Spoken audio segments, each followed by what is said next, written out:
Chris, thanks for taking the time to meet with me today. Excited to hear the story of Altheda. So without further ado, take it away. Thanks, Peter. Appreciate it. My name is Chris MacLean. I'm CEO and co-founder of Altheda Wellness Innovation. We are a natural product innovation company developing novel nutraceuticals and supplements for healthy aging. So we have a rapidly aging population. It's estimated by 2030, 1 in 6 people will be over 65 years. And by 2068, that number is going to be 1 in 4. We've done a great job through science and healthy living of extending life. The problem is now we're not seeing those added years being in good health. Health span is the number of years of your life spent in good health. Globally, there's on average a 10-year gap between health span and lifespan. Cognitive health in particular is one that's consistently topping the list when it comes to longevity and healthy aging. It's estimated that approximately 350 Canadians develop dementia every day. Alzheimer's disease is the most common cause of dementia, and it's the 9th leading cause of death in Canada and 5th leading cause of death in the USA. At Altheda, we develop novel nutraceuticals optimized for the aging population to help narrow that gap between health span and lifespan. We focus on areas where current products aren't cutting it or they just don't exist. Plasmalogens in particular are a glycerophospholipid. They're already in our brains and essential for healthy brain function. As we age, those levels decline, and that decline is being linked as a biomarker for development of cognitive loss and development of things like Alzheimer's and Parkinson's disease. Plasmalogens are found in many food sources. We just don't get enough through a regular diet. Closest that are actually found to humans are in marine sources. So that's where we come in. We've developed a first to Canadian market novel pharmaceutical grade product with a partner from Japan for cognitive health. It's a lead ingredient that has been backed by multiple clinical trials as well. As a second R&D project in the cognitive health space, we have a patented prebiotic from hemp waste. There's a strong connection that exists between the gut and the brain. It's bilateral communication. It's called the gut-brain axis. Prebiotics in particular can promote reduction in inflammation. Good gut health leads to improved cognition and overall health. Our upcycled hemp-derived prebiotic will be a first functional ingredient made from post-extraction hemp biomass.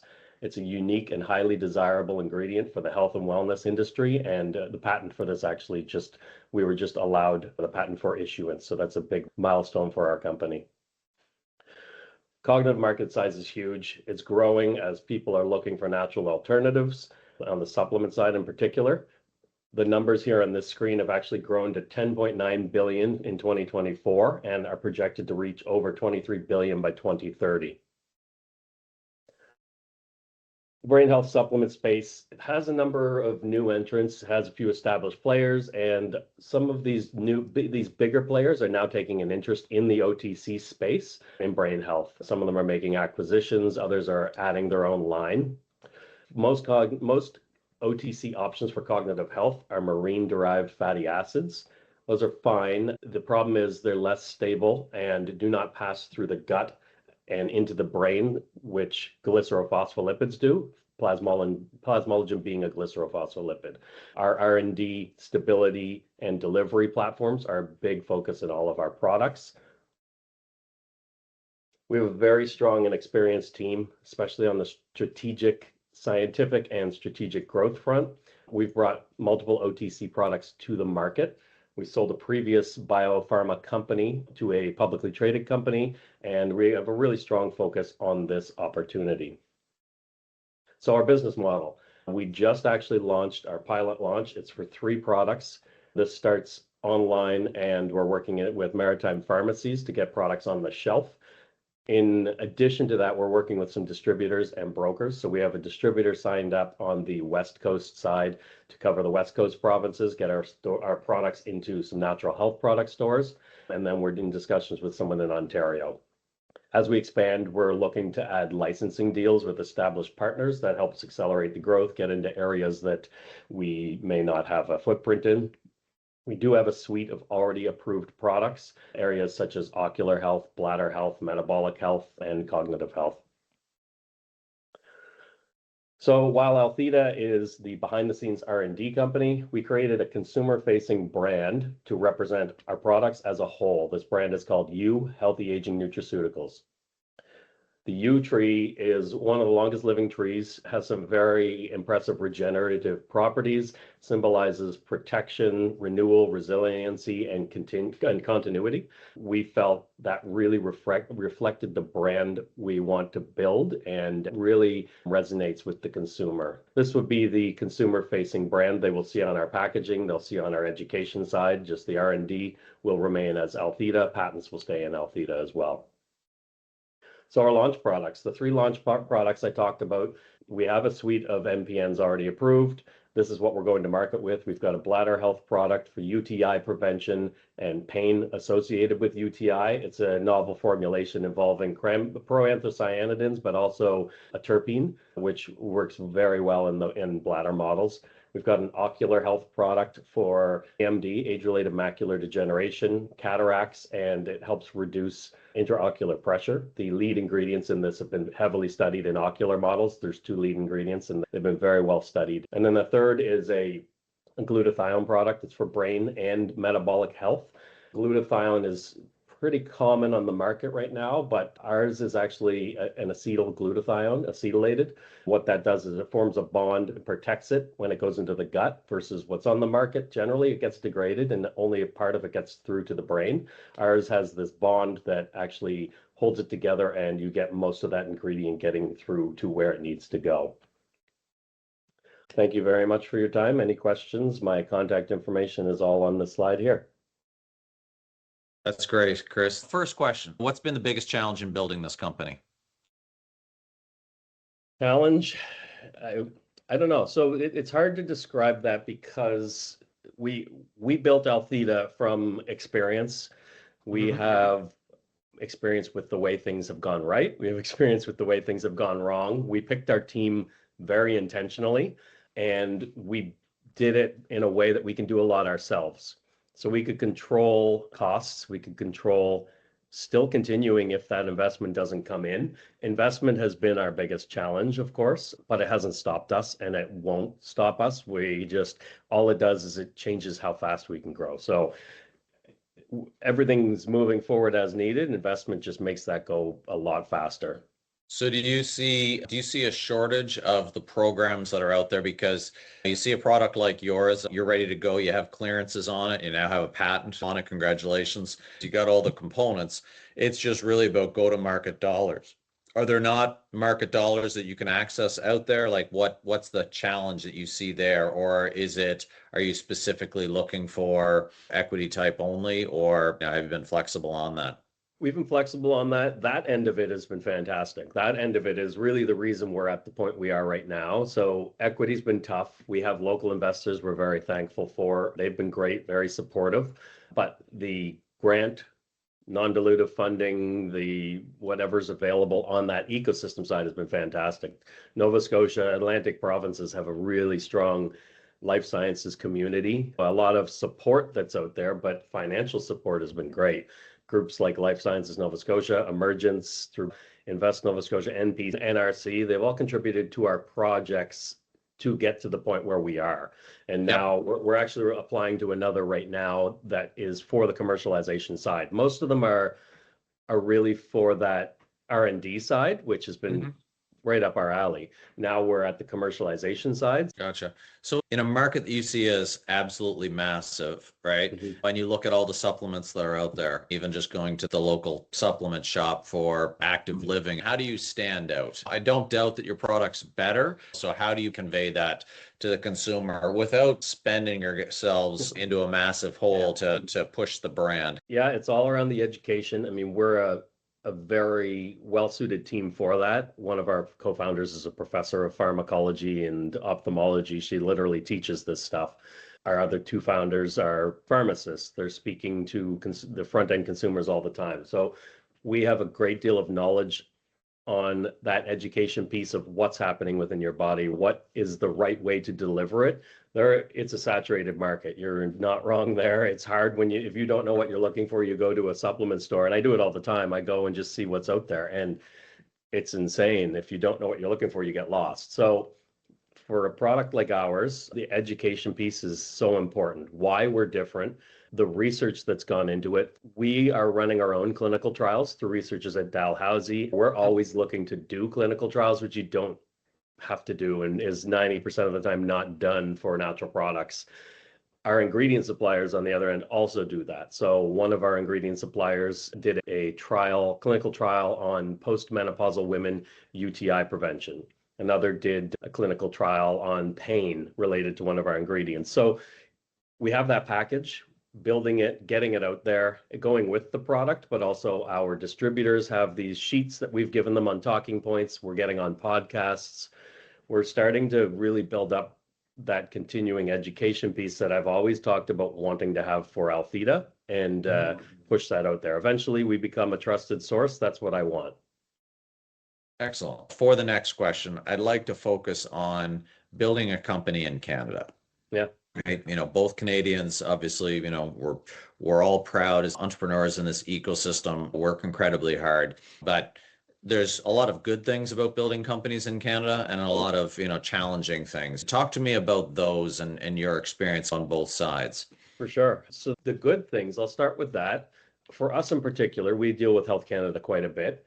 They're the regulatory board. For natural product numbers, we go through them.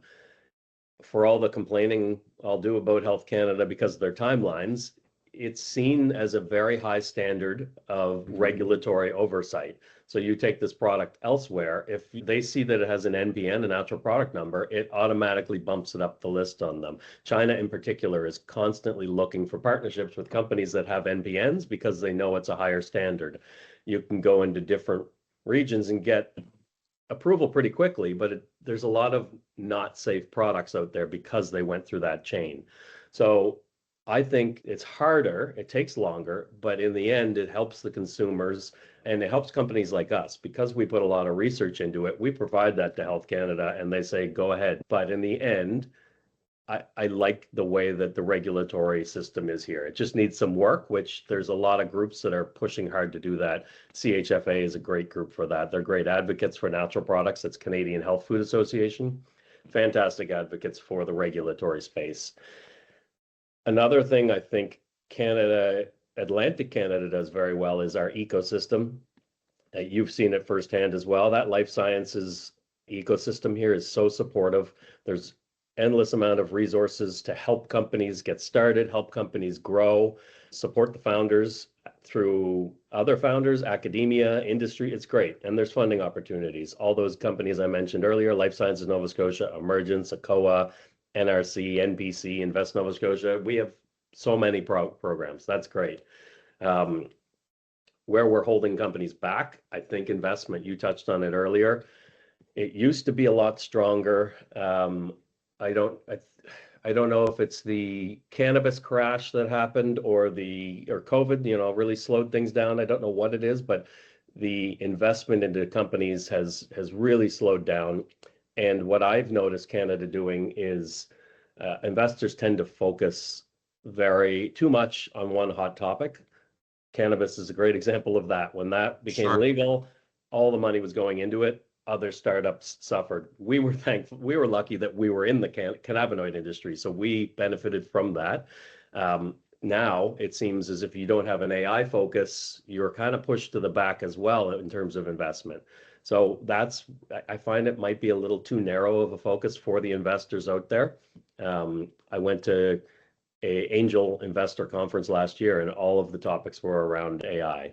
So I think we can do better. Things like healthy aging, it's important. We're all aging. It's a massive industry, and with funding can do so much with the research we have in Canada. Yeah, I think there's certainly a push, and I don't think that we're alone in that. There's trends that go through that, right? In terms of where the dollars go, there was a ton of money going into AI, and now they're taking a hard pause, on a lot of that money as well. So, and it's been cyclical in my career.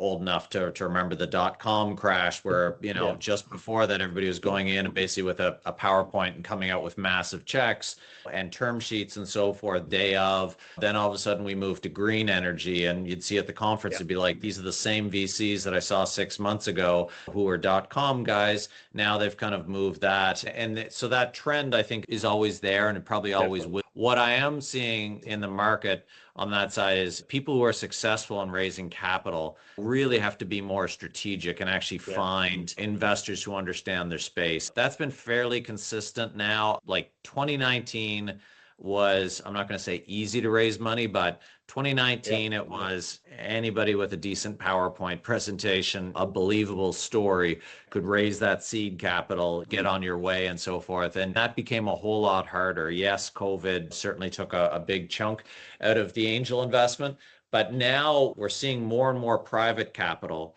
Yeah. coming into the market. I mean, we have less than 4,000 publicly traded companies out there in the market, right? I mean, that in the 90s, that was over 8,000 Yeah. companies because there's so much capital, in private equity. The challenge I find for Canadian companies in particular is we don't have that capital stack where we're investing early on and we're not commercializing fast Yeah. enough. And the two are somewhat intertwined. Certainly some of it has to do with cash, some of it has to do with operators. Your team, you've got a group of serious operators. So I like where you guys have done this before, you've had a successful exit. We tend to, as a country of investors, and I know firsthand, and we've talked about this with some of the larger funds, we're looking for farther down the roads, some of the bigger funds that they're saying, hey, we'll invest when we see significant traction. And as I've argued before, it's a case of, look, if we don't have capital from seed and even Series A investors in Canada, by the time we get to that level that the Canadian private equity funds are able to participate, we have a significant portion of non-Canadian investors who don't care who we sell it to. What they're looking to do is say, I want liquidity at a good return. And the best liquidity will probably come from another private equity group out of the US, right? So at that point, they're saying, we don't care. And the problem with that, obviously, is then you take all that early money, the early investors who may, for example, in this case, be American, are saying, we're going to take that money out and we're not necessarily going to invest it in your ecosystem. There's plenty of money here. We need to do a better job at getting it into the companies at an early stage and picking the winners and not sustaining the ones that are taking too long to get to market and so forth. I mean, as you know, you can see these companies out there that they've just been around forever and they've never really done anything. And they keep going back to the trough every time and say, we just need more money for this. And you can tell they haven't really figured it out. At that point, it's not a case of there's no money available. It's a case of maybe the execution isn't there. But anyway, I'll get off that soapbox. Just to quickly Yep. touch on for us as well, in that I get it in our space. We're in a crowded space. People want to see traction. And so that's why we said, okay, you know what, we're going to go to the market now and Yep. we're going to start getting some revenue in, build that education piece, because I completely get it. There's so many players out there. How do you prove you're going to get the end user to buy it? So I understand our space completely, what the hesitation is, and we get some revenue in. It could be a completely different story with some of these investors. Yeah, no, I totally agree on that side. And one of the things that I really like about your company is you have the attitude of, frankly, we're not going to wait. We're moving ahead with our plans. Like you guys have come out, put out a great product. You've continued to do studies and so forth. You're grinding away and making decisions. We're going to keep moving forward with those, which I think is actually, for me, is one of the reasons why I've always wanted to keep track of you, because there are so many early stage companies and many of them are maybe the founder is inexperienced, but you hear from a founder say the words, well, when we get investment, we'll do this, right? And they sort of coast off the grants and everything. And so they just kind of get used to kind of just being level at that side and say, well, we'll get a little bit more, we'll get a little bit more. And frankly, they're not doing anybody the service because you've got all that friends and family or local money. And that really hurts the ecosystem, because at some point there's going to be a reckoning in terms of valuation or in terms of a sale, or just they run out of money and somebody's in there saying, I've been in this company now for 10 years and you're telling me that the valuation is the same as whenever I went in because you guys haven't advanced it. So I think if I could put any amount of encouragement on it is I think you guys are doing the right thing by just pushing forward. Obviously, continuing to look for the right investors, the strategic investors, looking for the distribution side of things, keep pushing on that end and the education piece. It's supposed to be hard, but I think you guys are taking the steps that essentially all that hard work will get there. Your brand will be recognized. I know in your space, a lot of times the goal is build it up to a particular level, sell it up to a big brand. And the first thing the big brand does is say, we need to cut the cost of goods sold. And they start putting whatever sawdust in the products. And then it all kind of goes to crap again. So if I can offer any amount of encouragement, I think you guys are doing it right. I'd love to see you guys build up to the size of a company that you're generating great cash and you can actually say, you know what, instead of selling this thing, let's pay a dividend to our investors. Let's grow this into a really good, strong, science-backed Canadian company. We need more of that with the life sciences space. Yeah, I appreciate the words of encouragement. They do mean a lot because sometimes we forget to do that to companies. That is my ideal situation. It's not to sell it. We've done it before. We've seen the vision change, and I don't want that to happen. The whole vision of this company is to help narrow the gap between health span and lifespan, make health span a topic, make that better. So if we continue, if we grow, and then we become that group that merge with people, whatever, educate, build, I think that's ideal to me. Then investors get dividends, agreed. Instead of that acquisition, I would like to just continue to grow. Awesome. For my next question. If you were able to step in and run the country and your primary job was obviously around build a strong business ecosystem, what are the things that you would put in place? What would you need? What's the ideal scenario for our country on a go-forward basis as an entrepreneur being able to provide advice to government? There's two things I can think of. The first is easy and should have been done a long time ago. So in Nova Scotia, we have what's called the Nova Scotia Innovation and Equity Tax Credit. It's a fantastic credit, especially in the life sciences space, where you as an investor can put money into our company. You get a 45% tax credit, which is great incentive to invest. Absolutely. The problem is if I go to New Brunswick, they don't get that. If I go to PEI, they don't get that. They have their own systems. Even worse is places like Ontario don't even have a tax credit. So I've been told by investors, if you even have that on your deck, it's like a slap in the face to Ontario investors. So don't put that on there. And that's just so broken. It should be a Canada-wide investment tax credit. I don't know why that's not the case. I was at NACO last year, the Angel Investment Forum, and it was talked about maybe we should make this a federal thing, a Canada-wide thing, but it never went anywhere from there. I think that's a great way to get a BC investor looking outside of BC, just looking across Canada for companies and keeping investment in Canada. That's one thing I would change. The second is I would improve on programs for early stage companies. There are companies that are past that initial startup stage. There's great programs for startup, but there's almost like that, what happens next in between startup and a growth stage where your company is sustaining their cash flow positive, sustainable on their own. There's like a gap that exists and I don't know why, but that's what I would do. I would have more programs for those in-between companies to support them. They're past that seed startup stage, but they're not quite at the sustainable on their own stage. Is it just funding that you would want to fix? No, I think, and there are, in the Atlantic coast, there's definitely a lot of mentorship around, but there would be mentors, more community of companies together talking. I was in a group with Life Science Nova Scotia CEO Circle and just getting together with other CEOs monthly and talking about the woes of growing a business, the highs, the lows, all of that. It's nice to have that conversation with someone else going through it. It's good to validate our sanity sometimes when you're thinking, why am I doing this? It's good to celebrate the highs. Things like that, I think, need to be more common as well. Excellent. That's great. Food for thought. If you ever do get control of the government, it wouldn't be in bad hands. Well, for more information on the Altheda story, you can reach out to Chris directly. Chris, thanks very much for sharing your story and look forward to keeping tabs on the company going forward. Appreciate it, Peter. Always appreciate the support and love chatting with you about the ins and outs of startup life. Sounds good. All right. Awesome. Thanks, Chris. Take care.